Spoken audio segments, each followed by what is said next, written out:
Assalamualaikum warahmatullahi wabarakatuh. Waalaikumsalam warahmatullahi wabarakatuh. Bismillahirrahmanirrahim. Alhamdulillahi rabbil alamin.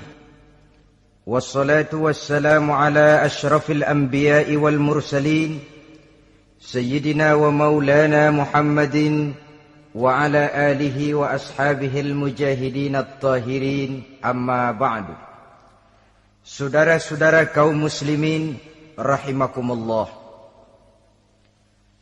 Pada pertemuan kali ini kita akan membicarakan riwayat Nabi Adam alaihi salam. Nabi Adam diciptakan oleh Allah dari tanah dan merupakan manusia pertama serta bapa dari seluruh umat manusia. Pada saat Allah hendak menciptakan Nabi Adam, Allah berkata kepada malaikat, "Inni ja'ilun fil ardi khalifah." Aku akan menjadikan seorang khalifah di permukaan bumi. Malaikat dengan nada sedikit protes berkata, "Ataj'alu fiha may yufsidu fiha wa yasfiku ad-dima wa nahnu nusabbihu bihamdik wa nuqaddisu lak." Tuhan, apa perlunya engkau ciptakan seorang khalifah di permukaan bumi? Kelak kalau mereka berkembang biak, kerjanya hanya akan melakukan kerusakan, menumpahkan darah, saling bermusuhan satu sama lain. Sedangkan kami, kata malaikat, sudah cukup bertasbih memuji kebesaranmu. Allah kemudian menjawab, "Inni a'lamu ma la ta'lamun." Aku lebih tahu tentang apa yang kalian semua tidak mengetahuinya. Setelah diciptakan Nabi Adam daripada tanah, ditiupkan roh, maka Allah kemudian mengajarkan kepada Nabi Adam berbagai macam ilmu pengetahuan. Wa 'allama Adam al-asma'a kullaha. Kemudian Allah mengajarkan Nabi Adam nama-nama segala sesuatu. Nama merupakan simbol daripada ilmu pengetahuan. Nabi Adam akan dijadikan khalifah di permukaan bumi, maka dibekali oleh Allah Subhanahu wa taala al-asma'a kullaha, nama-nama segala sesuatu. Yang dimaksud di sini ialah al-ulumal katsirah, ilmu pengetahuan yang banyak. Malaikat pada mulanya protes. Kami kan sudah cukup bertasbih Tuhan. Kami kan sudah cukup memujimu. Untuk apa lagi membuat manusia sebagai khalifah di permukaan bumi? Seolah-olah malaikat tidak setuju. Allah yang maha tahu rahasia segala sesuatu memberikan vonis, aku lebih tahu tentang apa yang kalian semua tidak tahu. Oleh karena Nabi Adam dipersiapkan untuk menjadi seorang khalifah di permukaan bumi, maka dibekali oleh Allah dengan ilmu pengetahuan. Begitu Nabi Adam dan begitu kita. Karena bukan cuma Nabi Adam, kita pun oleh Allah dijadikan sebagai khalifah-khalifah di permukaan bumi ini. Yang nilai kekhalifahan kita bergantung kepada kondisi kita masing-masing. Ada orang yang menjadi khalifah level internasional, menjadi pemimpin dunia Islam. Ada orang menjadi khalifah level nasional saja. Ada khalifah tingkat kota saja, ada khalifah tingkat kecamatan, ada khalifah tingkat RW, RT, sekurang-kurangnya khalifah untuk tingkat rumah tangga masing-masing. Nah, tanpa membekali diri dengan ilmu pengetahuan, jangan berharap kita akan bisa melaksanakan tugas sebagai khalifah di permukaan bumi ini. Apapun saja, Nabi mengajarkan man aradad dunya fa'alaihi bil ilmi wa man aradal akhirata fa'alaihi bil ilmi wa man aradahuma fa'alaihi bil ilmi. Siapa yang menginginkan dunia harus dengan ilmu. Yang menginginkan akhirat juga harus dengan ilmu. Yang menginginkan dunia akhirat juga harus dengan ilmunya. Tanpa dasar ilmu, maka manusia tidak akan bisa menjalankan tugas kekhalifahan. Setelah diajarkan Adam nama segala sesuatu, dikonfrontir, dihadapkan dengan malaikat. Malaikat, kalau tadi kamu bilang buat apa perlunya menciptakan khalifah? Nih bentuknya. Adam. Sekarang malaikat, coba kamu sebutkan nama segala sesuatu ini yang ada di sini ini. Malaikat berkata, Subhanaka la ilma lana illa ma 'allamtana. Ya Allah, kami tidak punya ilmu, kami tidak tahu semua itu kecuali apa yang telah Engkau ajarkan kepada kami. Kalau kamu tidak sanggup, Adam, sebutkan nama-nama semua itu. Adam menyebutkannya dengan lancar. Ketika itulah Allah memerintahkan malaikat untuk sujud kepada Nabi Adam alaihi salam. Sujud di sini bukan sujudul ibadah, sebab sujud ibadah kepada yang selain Allah haram. Tapi sujud di sini sujudut tawadhu' i'tirafan bifadli Adam. Sujud merendahkan diri sebagai pengakuan terhadap keutamaan dan kelebihan Nabi Adam. Maka orang yang banyak ilmunya lebih utama dari orang yang hanya banyak ibadahnya. Bahkan iblis lebih takut kepada orang alim yang sedang tidur daripada orang goblok yang lagi ibadah. Model ini diceritakan dalam Ihya'nya Imamul Ghazali. Iblis masuk ke masjid mau menggoda orang lagi sholat. Sudah masuk di pojok masjid, dia lihat orang lagi tidur. Ngacir iblis keluar, cepat benar. Pucat mukanya. Ketemu di jalan sama temannya. Kenapa lari, Mas?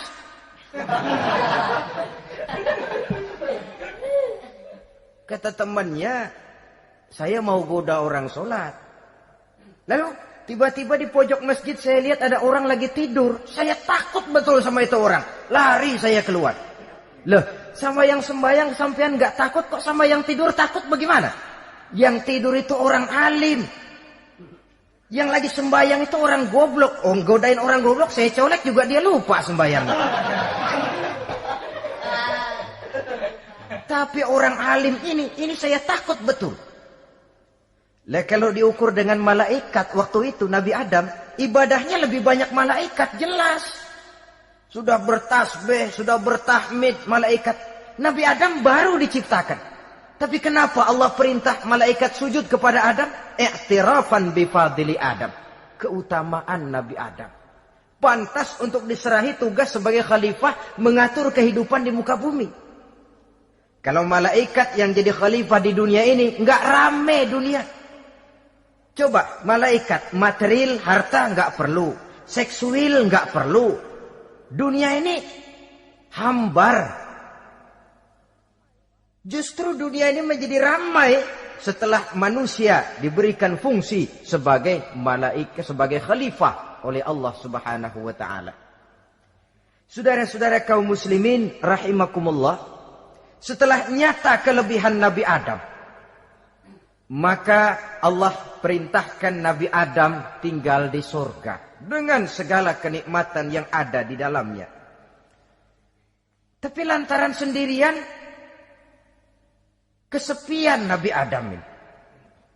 Allah Maha Tahu, maka diciptakannya pasangannya, yaitu Siti Hawa dari tulang rusuk yang sebelah kiri. Sehingga Nabi pernah pesan begini, Istausu bin nisa fa innahunna khuliqna min dhil'in. Hati-hati kamu ngadepi perempuan. Yang tolong dengar nih yang laki-laki, yang perempuan belaga budak aja dulu lah. Hati-hati kamu ngadepi perempuan. Fa innahunna khuliqna min dhil'in, karena perempuan diciptakan dari tulang rusuk sebelah kiri. Apa watak tulang rusuk? Tulang rusuk itu kan bengkok. Perempuan tuh begitu. Didiemin aja, bengkok terus, dikerasin patah.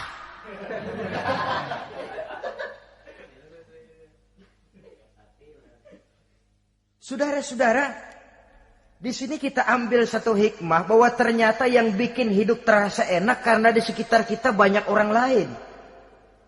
Bodoh manusia kalau dia merasa bisa hidup sendirian. Tinggal di tengah kampung tapi gayanya gaya orang tidak mau kenal dan tidak mau tahu sama tetangga. Jangankan di dunia, di sorga saja Nabi Adam karena sendiri, kesepian. Apa saudara mau tinggal di Jakarta? Apa saja di Jakarta, sudahlah milik saudara.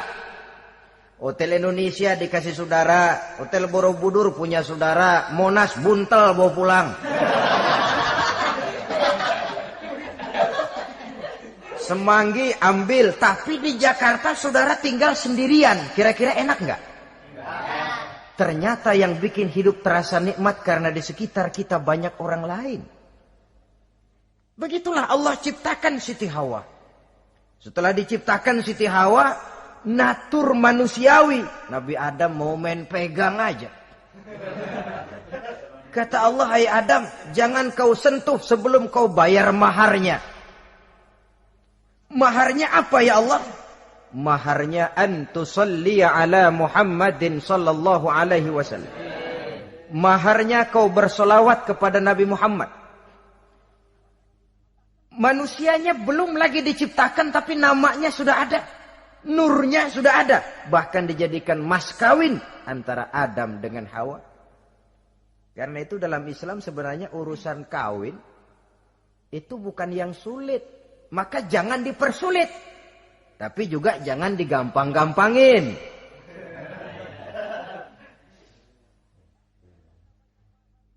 Artinya yang namanya mahar ini, walaupun cuma sebentuk cincin besi kalau orang sangat tidak mampu. Bahkan dengan mengajarkan Fatihah saja sah sudah. Saya terima nikahnya Fulanah binti Fulan, dengan mas kawinnya saya ajarkan dia surah Fatihah. Kalau memang kere betul, tidak punya apapun, sah sudah itu. Agama ini mudah, karena itu jangan dipersulit, tapi juga jangan digampang-gampangin. Setelah itu Allah memerintahkan, Ya Adam uskun anta wa zawjukal jannah. Hai Adam, kau dan istrimu tinggallah dalam sorga. Wa kula minha ragadan haitsu syi'tuma. Segala makanan yang ada di dalamnya boleh kau makan. Pakaian yang aneka warna boleh kau pakai. Nikmati seluruh fasilitas yang ada di sorga ini. Cuma atu aja Adam. Yang lain boleh dah. Mau ngapa pakai atu aja jangan. La taqraba hadhihi syajarah. Jangan kamu dekati pohon khuldi itu. Dekat saja jangan. Apalagi sampai metik. Jangan Adam. Saudara, ma'asyiral muslimin, itulah watak manusia. Kalau ada 10 persoalan, yang 9 boleh, yang 1 tidak boleh, yang tidak boleh yang bikin dia penasaran. Gua pengen tahu ngapa kagak boleh sih. Timbul penasaran. Apalagi iblis selalu berusaha. Sebab pada waktu malaikat disuruh sujud, semuanya sujud kepada Adam. Iblis tidak mau sujud.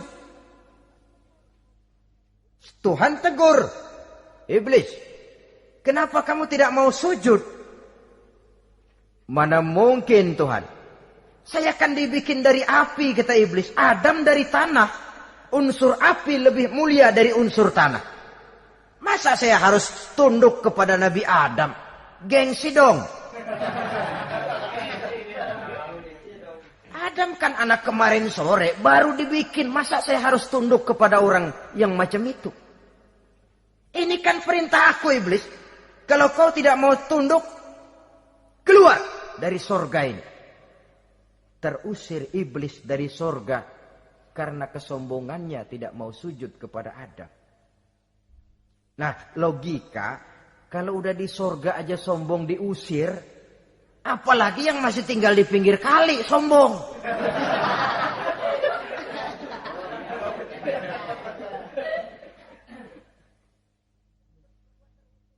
Tapi sejak peristiwa terusirnya itu, iblis bikin proklamasi. Apa proklamasi iblis? Rabbi fanzirni ila yaumi yub'asun.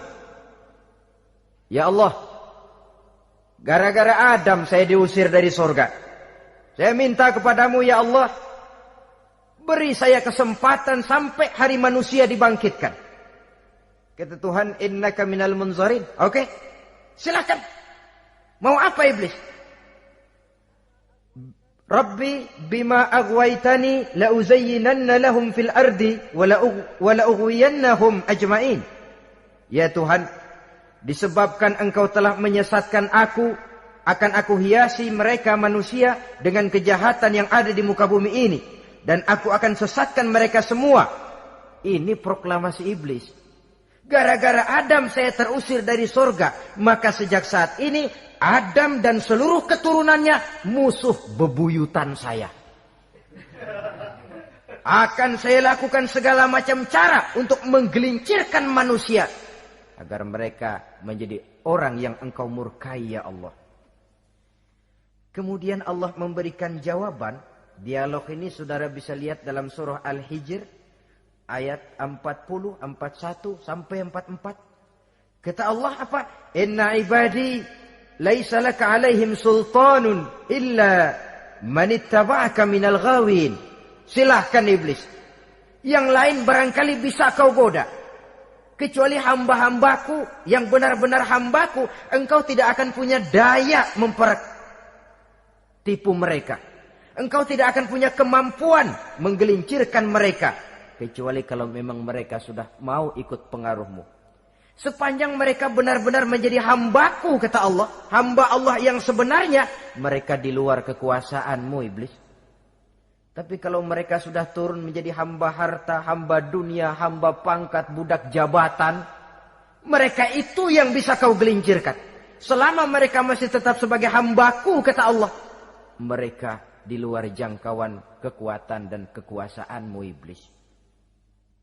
Nah, sejak saat itu kan iblis selalu nyari jalan, nyari lantaran bagaimana Adam nih supaya dia tergelincir.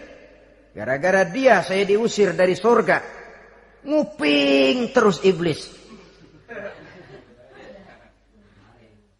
Sampai akhirnya dia dapat berita tentang dilarangnya Nabi Adam mendekati pohon khuldi itu. Satu hari dengan muka sedih. Ya, iblis itu the best actor. Aktor ulung dia. Dengan roman muka sedih. Dia datang kepada Nabi Adam dan Siti Hawa. Kata Nabi Adam, iblis, ente kok tampangnya demek amat sih?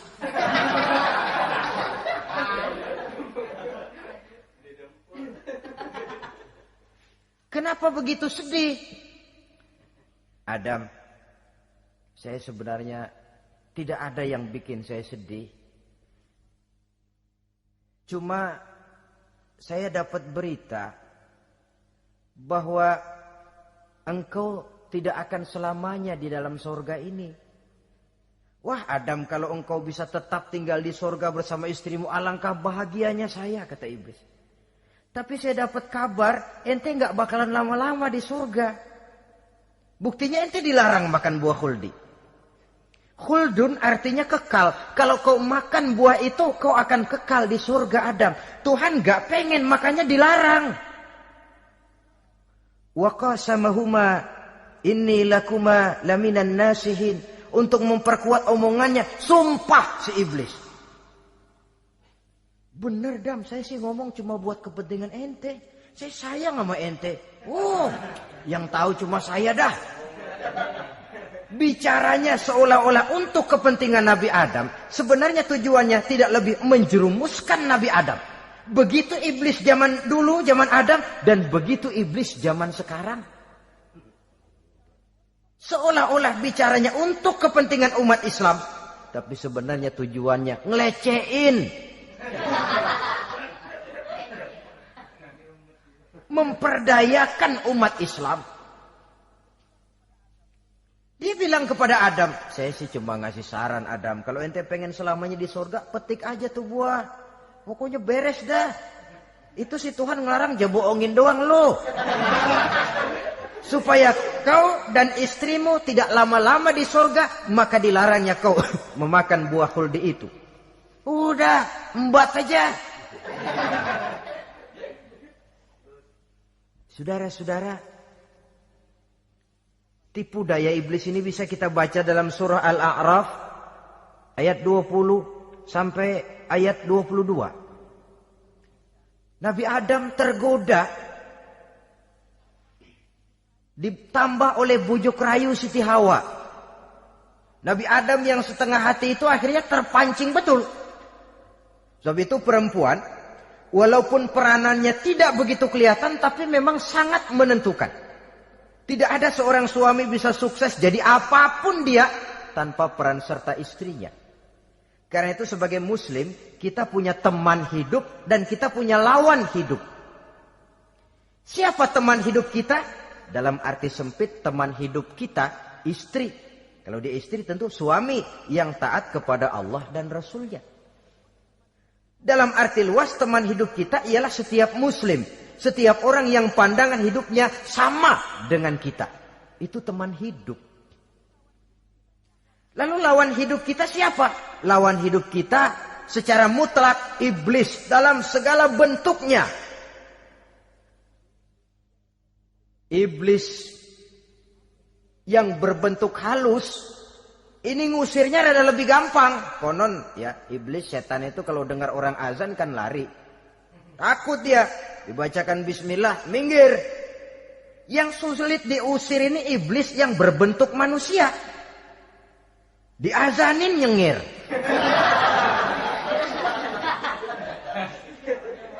Gawat ini.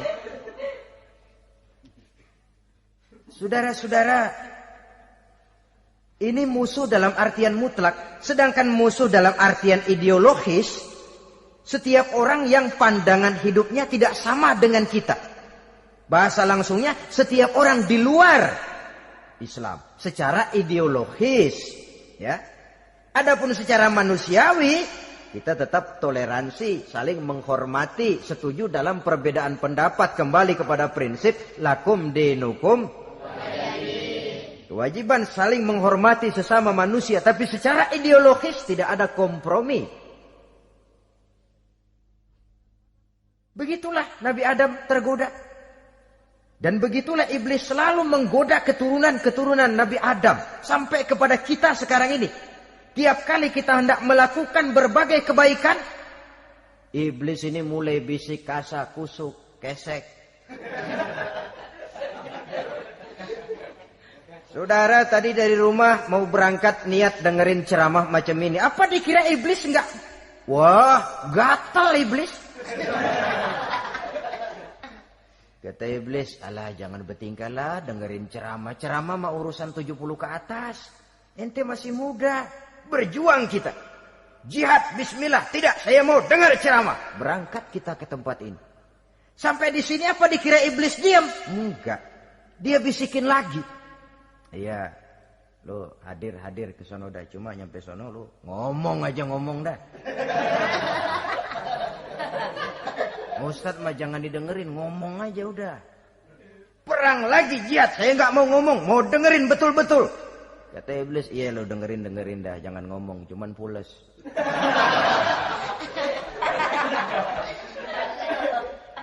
Segala macam cara dilakukan oleh iblis untuk menggelincirkan manusia. Ketika Nabi Adam mengambil buah khuldi itu, datanglah murka Allah. Adam, seolah-olah kalau bahasa kita, kelewatan kamu Adam. Dari belum ada aku ciptakan kau. Barangkali kau merasa kesepian, aku ciptakan Hawa. Aku tinggikan derajatmu dari malaikat sampai malaikat sujud kepadamu. Aku perintahkan kau tinggal di sorga dengan seluruh fasilitas yang ada di dalamnya. Cuma satu yang aku minta, jangan dekati pohon khuldi, engkau tidak sanggup Adam. Keluar dari sorga ini. Terusir Nabi Adam dan Siti Hawa dari sorga. Turun ke dunia ini. Turun terpisah lagi. Ya Allah. Orang itu kalau biasa susah, ketemu susah sih menglalap namanya. Makanannya. Tapi biasa seneng ketemu susah. Ini yang kalau tidak kuat mental. Tengoklah zaman sekarang kan nih. Kalau tuan-tuan rajin baca pos kota. Kayaknya nyawa murah bener. Pasal duit 100, nyawa hilang. Pasal diputusin pacar, begon ditenggak. Gantung diri pakai tali plastik. Murah betul kelihatannya jiwa itu. Sehingga pantas kalau Nabi pernah katakan irhamu salasatan minan nas. Sayangilah 3 macam manusia. Pertama, azizan zalla, orang mulia yang jatuh hina. Pejabat tinggi kalau pensiun kesian bener. Ya Allah. Udah nggak ada yang ngasih hormat, tanda tangan nggak laku. Azizan zalla, orang mulia yang jatuh hina. Yang kedua, ghaniyan qad iftaqara, orang kaya jatuh miskin. Dari hidup serba ada jatuh melarat. Yang ketiga, faqihan yal'abu bihil juhal. Ahli fikih ngerti hukum tapi dipermainkan oleh orang-orang bodoh yang kebetulan punya kekuasaan. Kalau keluar fatwa sesuai dengan pesan sponsor. Yang halal bisa jadi haram, yang haram dibikin remeng-remeng. Ahli fikih dipermainkan oleh orang bodoh. Kasihan betul. Terpisah Adam dengan Hawa ini. Adapun Nabi Adam turun menyesal dengan seluruh kesalahannya. Sujud, taubat, menangis. Menurut riwayat 300 tahun beliau sujud. Seraya membaca Rabbana zalamna anfusana wa illam taghfir lana wa tarhamna lanakunanna minal khasirin. Ini doanya Nabi Adam. Ya Allah, kami telah zalim kepada diri kami sendiri. Andai kata engkau tidak kasihan, tidak memberikan ampun kepada dosa yang kami lakukan, sungguh kami termasuk ke dalam golongan orang-orang yang rugi. Ini yang dibaca Nabi Adam dalam taubatnya. Di akhir taubatnya, Nabi Adam munajat kepada Allah. Ya Allah, dengan kebesaran Muhammad, ampunilah dosa saya. Allah tegur, kaifa araftahu ya Adam walam akhluqhu. Dari mana kau bisa tahu nama Muhammad Adam, padahal aku ciptakan saja belum manusianya. Kata Nabi Adam, pertama, ketika engkau ciptakan saya, engkau tiupkan ruh ke dalam jasad saya, terbuka mata saya memandang ke bawah arasmu. Di sana nampak dengan jelas tertulis di kaki arasmu, La ilaha illallah Muhammadur Rasulullah. Taulah saya bahwa Muhammad ini orang yang paling dekat dengan engkau ya Allah. Sampai namanya bergandengan dengan namamu di kaki arasmu. Yang kedua, ketika saya hendak menyentuh Hawa, kau juga yang mengatakan jangan kau bayar maharnya sebelum kau bersolawat kepada beliau. Saudara hadirin yang saya hormati, Nabi Adam diterima taubatnya oleh Allah. Kemudian dipertemukan kembali dengan Siti Hawa setelah sekian lama berpisah. Pertemuan itu terjadi di satu dataran luas, di satu padang yang luas, yang sampai sekarang dinamakan dengan Padang Arafat. Tempat para ibadah haji melakukan wukuf, yaitu puncak pelaksanaan ibadah haji. Dan pertemuan itu sendiri terjadi di atas sebuah bukit kecil yang diabadikan dengan nama Jabal Rahmah di kawasan Arafat itu. Di atas Jabal Rahmah itu ada satu monumen kecil untuk mengabadikan pertemuan Nabi Adam dengan Siti Hawa. Lalu tinggallah keduanya di permukaan bumi ini. Oleh Allah diberikan karunia keturunan yang banyak. Dan tiap kali lahir kembar. Kembarnya laki perempuan, laki perempuan, laki perempuan.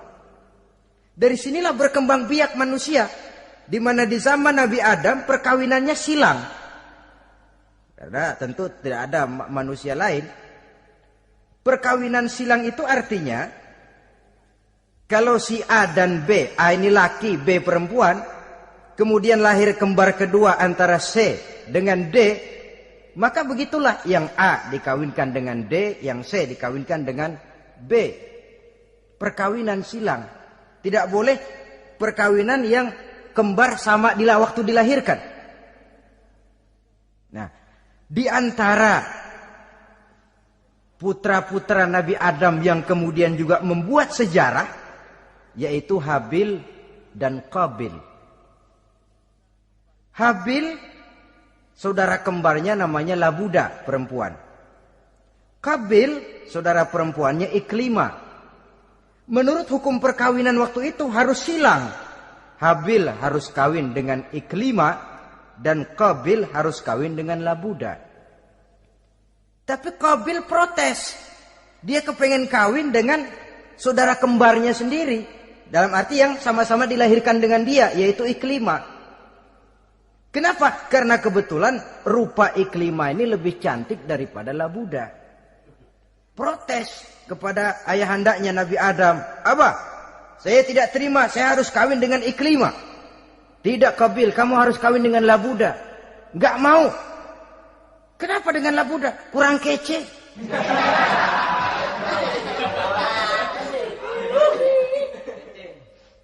Bertengkar, Nabi Adam tidak berhasil menyelesaikan. Lalu diserahkan saja kepada Allah. Kata Allah begini saja, bikin korban. Kamu berdua, Habil, Qabil. Siapa yang korbannya aku terima, dia boleh kawin sama Iklimah. Ternyata korban yang diterima adalah korbannya Habil. Jadilah Habil kawin dengan Iklimah. Tapi Qabil tidak puas. Dendam kesumatnya timbul, iblis ngilikin. Kresek. Akhirnya dibunuh saudaranya Habil ini. Inilah sejarah pembunuhan pertama dalam kehidupan manusia. Qabil membunuh Habil. Habis dibunuh bingung. Bagaimana naruhnya ini mayat? Allah lalu memberikan petunjuk. Dalam Al-Maidah ayat 31 itu dijelaskan. Ada burung gagak berantem sama burung. Yang satu mati. Nah, oleh yang masih hidup, tanah ini dicakar-cakar sama kakinya dan sama paruhnya. Sehingga berbentuk lubang, bangkai saudaranya itu dimasukin ke lubang itu lalu diuruk lagi pakai tanah oleh cakar kakinya dan paruhnya itu. Sehingga Qabil, cara ini bisa. Itulah sejarah penguburan pertama dalam perkembangan manusia. Oleh karena itu, Nabi memberikan penjelasan, man sanna sunnatan hasanatan falahu ajruha wa ajru man amila biha wa fi riwayatin wa ajru man tabi'aha. Siapa orang yang melakukan satu kebajikan, dia akan mendapat pahala dan pahala dari orang-orang yang mengikuti kebaikannya. Misalnya saudara membentuk pengajian, ramai pengajian saudara, 1000 orang yang datang ngaji, 1000 orang saudara dapat pahala. Sponsor kebaikan. Sebaliknya, wa man sanna sunnatan sayyi'atan falahu ismuha wa ismu man amila biha, ay wa ismu man tabi'aha. Siapa yang memulai suatu kejahatan, dia akan mendapat dosa dan dosa dari orang-orang yang melakukan atau mengikuti kejahatannya. Umpamanya saudara mengadakan pesta. Lalu dalam pesta itu terjadi segala macam maksiat. Maka seluruh maksiat yang terjadi malam itu di tempat itu, saudara ikut dapat dosanya. Kenapa? Sponsor. Tiap kali ada pembunuhan, Qabil dapat andil dosa. Kenapa? Sponsor. Tapi kalau 2 orang muslim, ini masalahnya Habil nggak ngelawan kan, dibunuh. Tapi kalau 2 orang muslim berkelahi, kata Nabi apa? Apabila 2 orang muslim saling berbunuh-bunuhan, maka al-qatil wal maqtul finnar, baik yang membunuh ataupun yang dibunuh dua-duanya neraka. Sahabat heran, ya Rasul, kalau yang ngebunuh masuk neraka pantas, tapi ini yang dibunuh kenapa neraka juga? Soalnya sama-sama niat, cuman keduluan aja. Itu kan masalahnya. Andai kata dia nggak terbunuh, dia yang akan membunuh. Niat itu sudah ada. Nah kalau Habil ini dia tidak punya niat membunuh, dia memang dibunuh oleh Qabil. Saudara-saudara kaum muslimin rahimakumullah. Lalu dari situlah berkembang biak keturunan Nabi Adam alaihi salam. Sehingga dengan demikian bisa kita katakan sebagai satu konklusi, pertama, bahwa manusia adalah makhluk Allah yang menempati kedudukan tertinggi dan berasal dari Nabi Adam sebagai manusia pertama. Dengan malaikat sekalipun manusia sebenarnya lebih tinggi. Kapan? Kalau dia tetap benar-benar sebagai hamba Allah yang membekali diri dengan ilmu pengetahuan. Laqad khalaqnal insana fi ahsani takwim. Kami ciptakan manusia dalam bentuk yang paling baik. Dan ketinggian manusia itu tidak ditentukan oleh bahan-bahan dari mana manusia diciptakan, tapi ditentukan oleh adanya roh yang ditiupkan ke dalam jasadnya dan kemampuan yang ditimbulkan oleh nilai-nilai rohaniah tadi. Kalau secara biologis kita ini semua bahannya sama. Dari saripati mak tanah yang menghasilkan buah yang dimakan oleh mak bapak kita, membentuk hormon, menghasilkan sperma, terjadi kerjasama yang baik antara ibu dan bapak, sehingga kemudian melahirkan kita ke alam dunia ini. Secara biologis bahan kita sama, dan tidak itu yang menentukan ketinggian manusia. Walaupun keturunan juga mempengaruhi, sebab sekarang ada istilah ramai orang bicara bayi tabung. Dan majelis ulama sudah memberikan fatwa kalau spermanya itu berasal dari sang bapak, tidak jadi masalah. Tapi kalau dari orang lain, haram. Yang lebih celaka lagi di negara maju, tidak lewat proses alam rahim. Jadi dalam satu tabung yang diberikan suhu yang mirip dalam kandungan, di situ dipertemukan antara sperma, air mani laki-laki, dengan ovum, air mani perempuan. Diberikan suhu yang mirip dalam kandungan, dan itu diharapkan bisa menghasilkan manusia lewat tabung kaca itu. Saya tidak sanggup bayangkan kalau sekarang orang tanya asal-usul kita, kan kita masih enak jawab. Kamu anak siapa? Oh, bapak saya Fulan, ibu saya Fulana. Oh, kenal saya. Tapi manusia yang akan datang kalau proyek ini berhasil, bapakmu siapa? Enggak tahu, saya dulu keluar dari tabung, Pak. Rendah betul martabat manusia. Sama saja dengan ada perempuan pernah protes, Pak, Islam itu enggak adil katanya. Kenapa? Masa dalam Islam laki-laki boleh kawin lebih dari satu, tapi perempuan enggak boleh kawin lebih dari satu? Supaya sama-sama adil, boleh dong perempuan punya laki lebih dari satu. Saya bilang, justru disitulah Islam itu hendak menjaga martabat manusia. Kalau seorang suami punya istri empat-empatnya lalu hamil, bapaknya jelas. Tapi kalau perempuan satu punya suami 4 lalu hamil, bapaknya yang mana ya?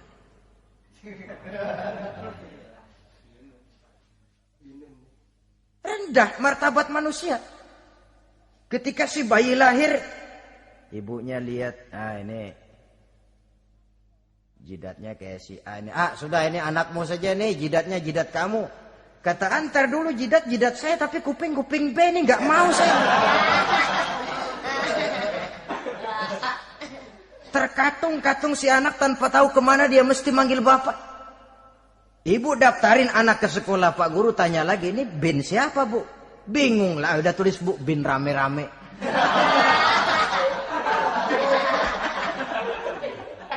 Kan rusak martabat manusia kalau sudah begitu. Justru Islam ini menjaga ketinggian martabat manusia. Jadi manusia itu fi ahsani takwim. Kapan? Kalau dia bisa menjaga kehambaannya di hadapan Allah dengan melaksanakan fungsi sebagai khalifah di permukaan bumi. Tapi bila dia sudah tidak lagi menjadi hamba Allah, tidak lagi berfungsi sebagai khalifah, dia sudah masuk summa radadnahu asfala safilin. Kami kembalikan ke tempat yang paling rendah, lebih rendah dari binatang sekalipun. Kalau dia tetap menjaga posisinya lebih tinggi dari malaikat. Malaikat saja sujud kepada Nabi Adam. Apalagi kepada makhluk-makhluk yang lain manusia ini.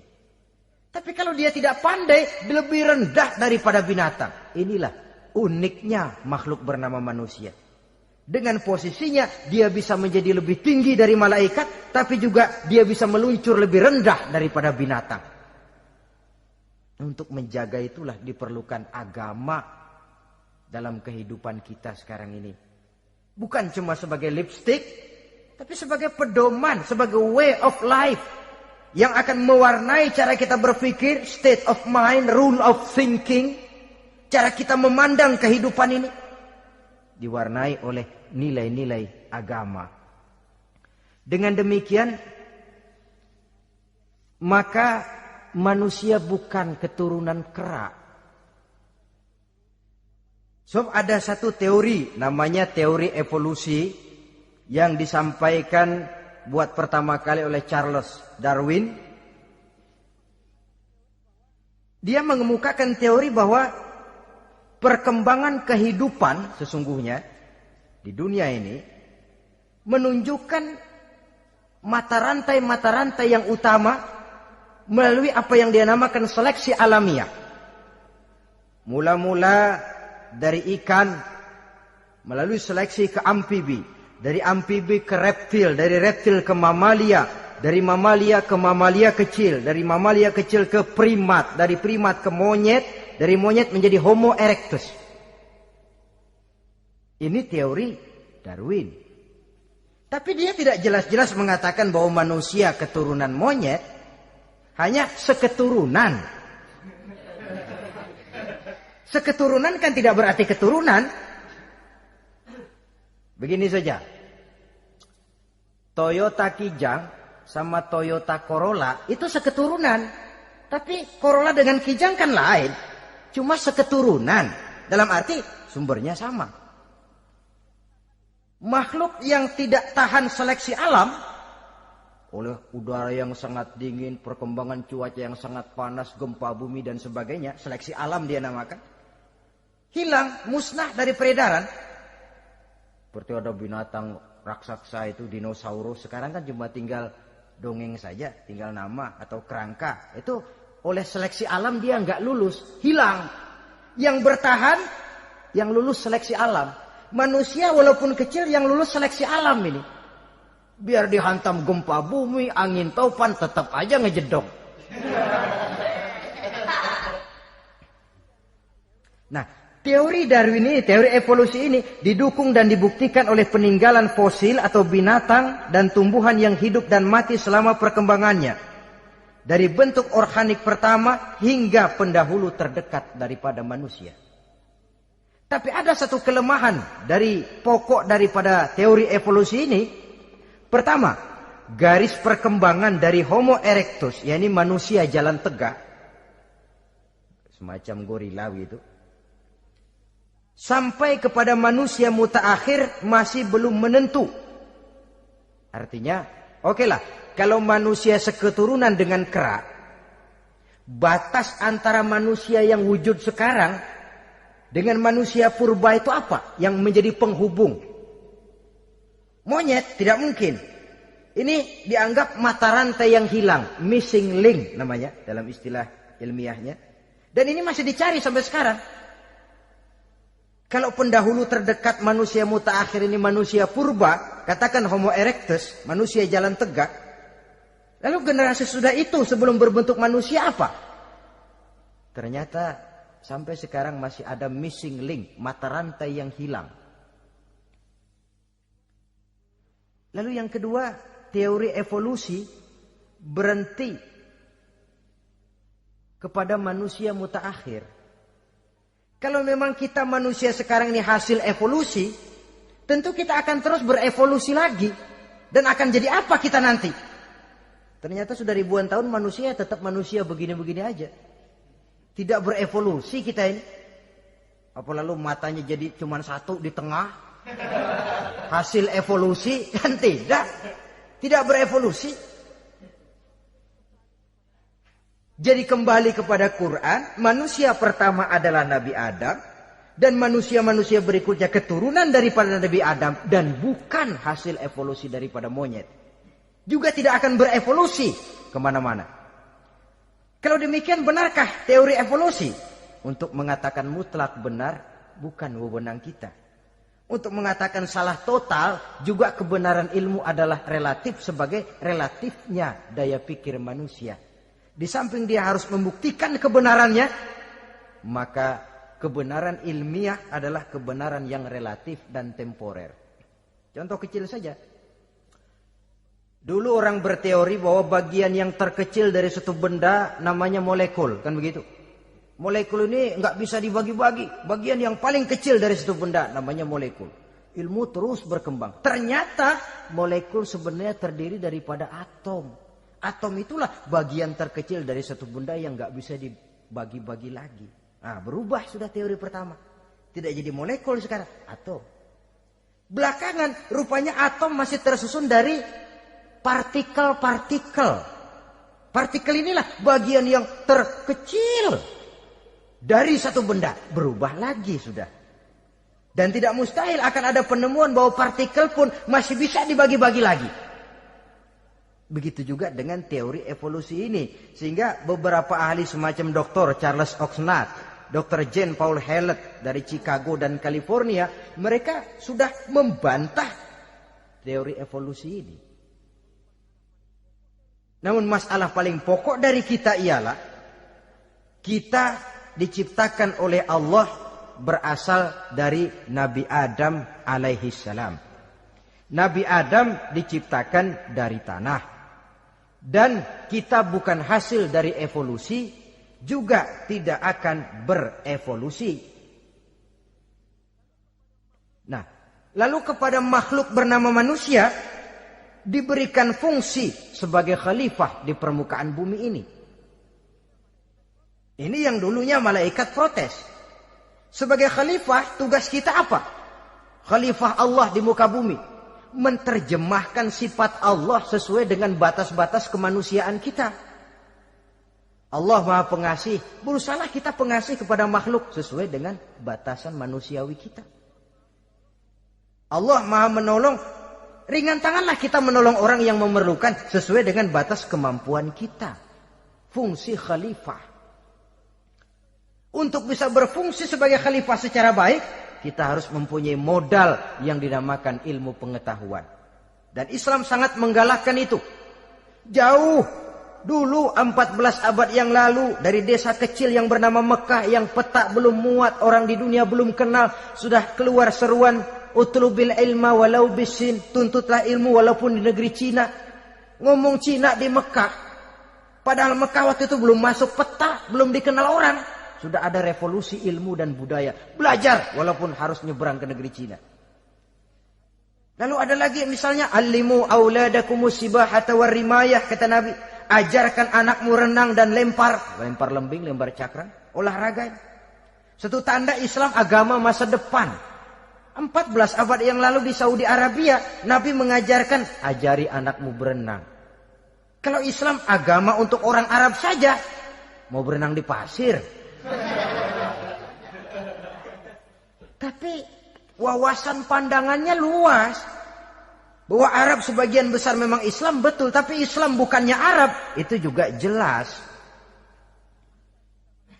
Sepanjang kita masih menjadi khalifah Allah, maka sepanjang itu kita fi ahsani taqwim. Nah, sebagai khalifah Allah kita bertugas membudidayakan alam ini. Kita kadang-kadang terlalu. Ada ayat, wa ma min dabatin fil ardi illa 'alallahi rizquha. Semua yang melata di muka bumi dijamin rezekinya oleh Allah. Ayat itu betul. Hak karena datang dari Allah. Bahwa rezeki disediakan di muka bumi, memang. Tapi rezeki itu tidak turun begitu saja laksana jatuhnya embun di waktu pagi. Kita harus berusaha. Dan usaha manusia mencari rezeki lain dengan ayam. Kalau ayam dari tahun atu. Nyari rezekinya tuh modalnya cuma ceker patok. Coba, dari tahun 1 ayam, asal punya ceker, punya patok, sudah dapat rezeki dia. Nggak perlu masuk TK, SD, SMP. Tapi manusia cari rezeki, apalagi zaman sekarang. Persaingan hidup tajam, lapangan kerja sulit, tensi ekonomi tinggi. Masuk sekolah urusan, tamat sekolah urusan. Kadang-kadang dilema juga. Masuk perguruan tinggi negeri sulitnya setengah mati kayak onta masuk ke lubang jarum. Masuk perguruan tinggi swasta yang favorit biayanya selangit. Artinya tanpa membekali diri dengan ilmu, keahlian, skill, kemampuan, fungsi sebagai khalifah sulit untuk bisa kita laksanakan. Saudara-saudara kaum muslimin yang berbahagia. Kalau fungsi khalifah ini mampu kita laksanakan, iblis putus asa sudah. Sebagai khalifah, di satu pihak kita menyembah hanya kepada Allah, di lain pihak kita membudidayakan alam ini. Ada apa sih di perut bumi? Minyak, gas, timah, emas. Ada apa sih di lautan? Pelajari lewat oceanografi, membudidayakan alam. Air sungai supaya arusnya nggak mengalir mubazir, ada manfaatnya, bisa menimbulkan energi yang menghasilkan tenaga listrik, bisa mengairi persawahan, irigasi. Bikin apa? Bikin dam, membudidayakan alam. Tapi juga mengislamkan budidaya itu. Bahasanya mengkulturkan natur, mengislamkan kultur. Membudidayakan alam dan mengislamkan budi dan budaya manusia ini. Sehingga apapun yang kita kelola dari alam ini nantinya akan untuk menunjang tugas sebagai khalifah, sujud kepada Qadhi Rabbul Jalil. Saudara-saudara, maka bersyukur kita oleh Allah dijadikan manusia. Tidak pesan, terima beres, cantik. Dari segi biologis maupun psikologis, tidak ada makhluk secantik manusia. Dibekali dengan agama di samping akal. Sehingga agama membimbing akal agar sampai kepada kebenaran yang hakiki. Kita sebagai keturunan Nabi Adam memegang fungsi khalifah. Jadi jangan main-main loh, kita ini turunan Nabi, betul ini. Saudara-saudara yang hadir semua di depan saya ini, termasuk saya, kita gini, turunan Nabi kita ini. Nabi Adam. Jangan main-main loh, turunan Nabi gini-gini. Nabi Adam.